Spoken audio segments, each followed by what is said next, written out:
성녀 마리아 파우스티나 수녀의 일기 13번째. 1934년 사순절 동안에 한 번 나는 우리 집과 경당 위에 큰 빛과 큰 어둠이 있는 것을 보았다. 나는 이 두 힘들이 싸우는 것을 보았다. 1934년 성목요일에 예수님께서 나에게 말씀하셨다.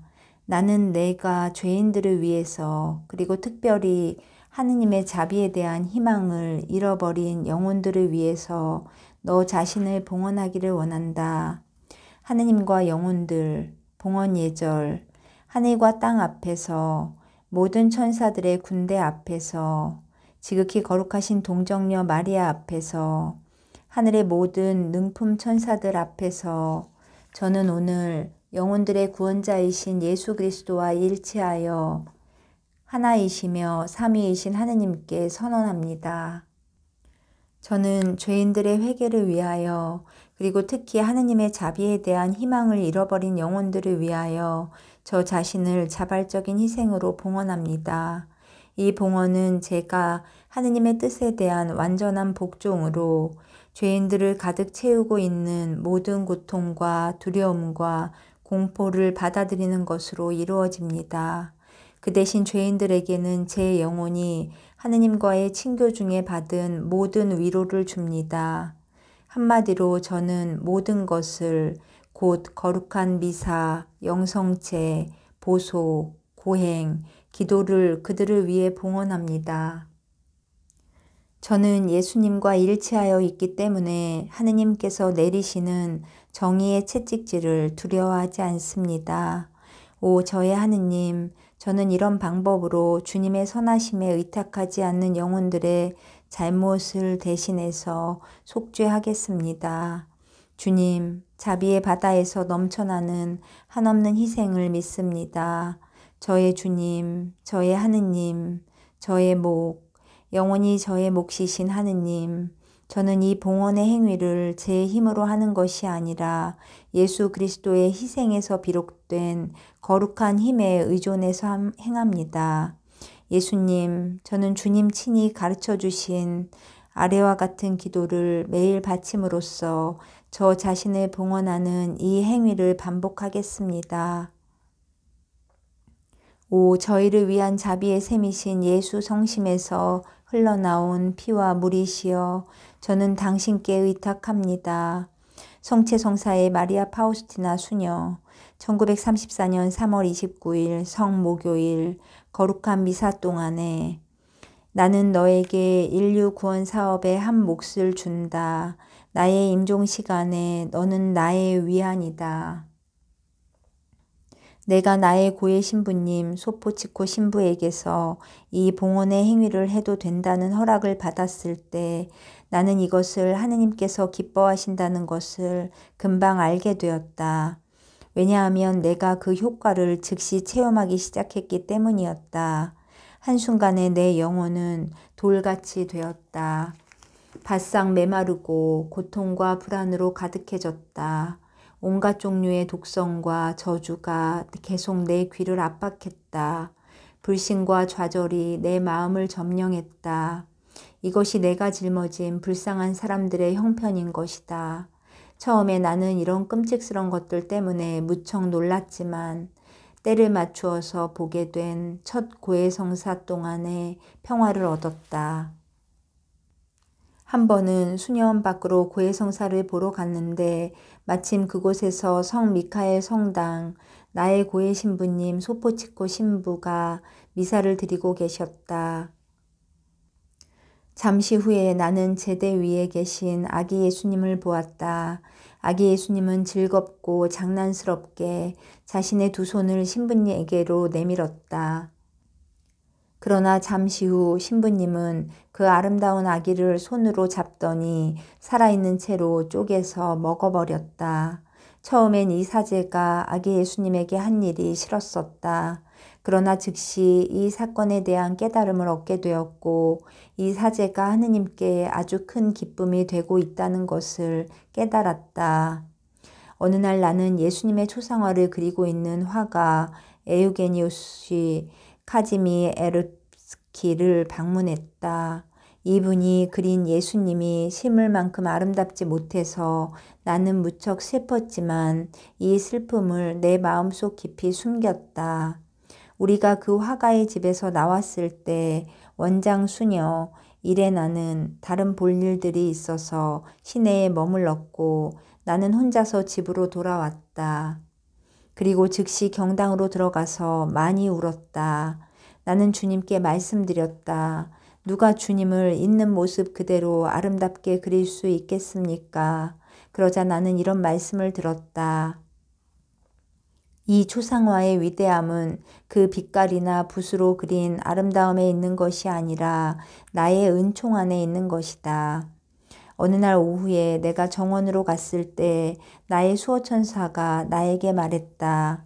임종하는 이들을 위해서 기도하여라. 그래서 나는 즉시 정원에서 일하는 학생들과 함께 임종하는 이들을 위해서 묵주기도를 시작했다.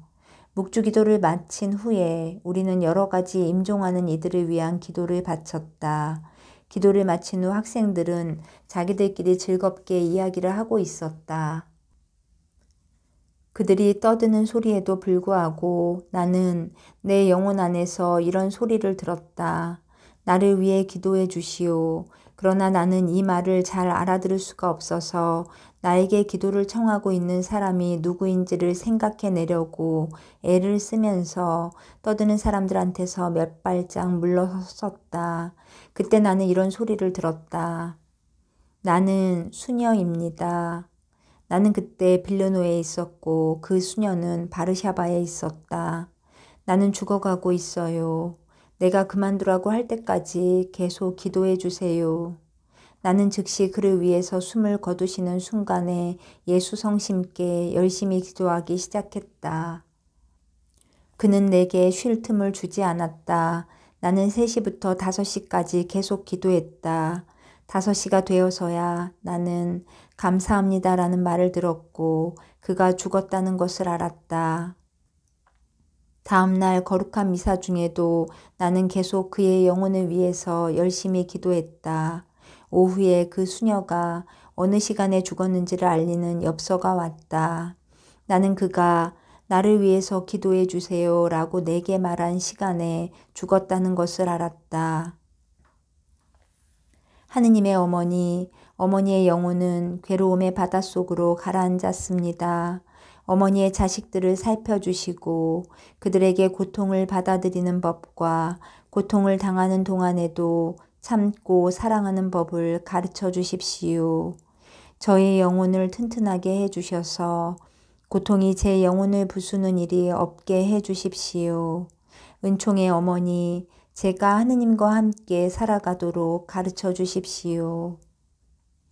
어느 날 하느님의 어머니께서 나를 방문하셨다. 그분은 슬펐고 눈을 내리뜨고 계셨다. 그분은 당신이 무엇인가를 이야기하고 싶다는 것을 분명히 하셨는데 그러면서도 또 한편으로는 나에게 그것을 말하기를 꺼리시는 것 같았다. 이것을 알아차린 나는 하느님의 어머님께 나에게 말씀을 하시고 또 나를 보시라고 간청하기 시작했다. 그랬더니 마리아님은 따뜻한 미소로 나를 보시고 말씀하셨다. 너는 한 가지 질병과 의사들 때문에 어떤 고통을 체험하게 될 것이다. 그리고 너는 또 초상화 때문에도 무척 고통을 받게 될 것이다. 그러나 아무것도 두려워하지 마라. 하느님의 어머님께서 내게 말씀하셨던 대로 다음날 나는 병에 걸렸고 무척이나 고생했다. 그러나 나의 영혼은 이미 고통을 받기 위한 만반의 준비가 다 되어 있었다. 고통은 항상 나와 함께하는 내 생애의 동반자이다. 오 저의 하느님, 저의 유일한 희망이시여, 저는 모든 것을 주님께 의탁했습니다. 그리고 저는 실망하지 않을 것이라는 것을 압니다. 영성체 후에 나는 자주 하느님의 현존을 아주 특별하고도 확실하게 느낀다. 나는 하느님께서 내 마음 안에 계신 것을 안다. 그리고 내가 하느님을 내 마음 안에서 느낀다는 사실이 내 임무를 수행하는 데에 방해가 되지 않는다. 나는 주의를 기울여야 하는 중요한 일을 할 때에도 내 영혼 안에 하느님의 현존을 잃는 일이 없고 그분과 친밀하게 일치되어 있다.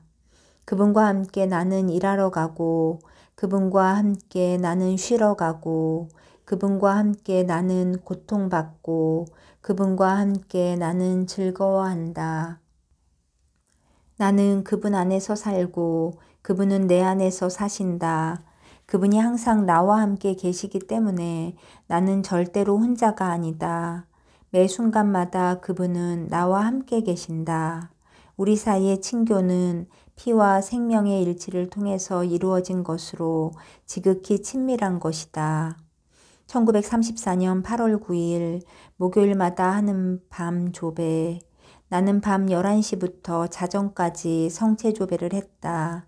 나는 이 밤에 조배를 냉담한 죄인들과 특히 하느님의 자비에 대한 희망을 잃어버린 사람들의 회개를 위해서 바쳤다. 나는 하느님께서 얼마나 많은 고통을 당하셨는지, 우리에게 보여주신 그분의 사랑이 얼마나 큰지, 그리고 우리가 아직도 하느님께서 우리를 그처럼 많이 사랑하신다는 것을 믿지 않는다는 사실에 대해서 성찰하고 있었다. 오 예수님, 누가 이런 것을 이해하겠습니까? 이런 몰이해가 우리 구세주께 얼마나 큰 고통입니까?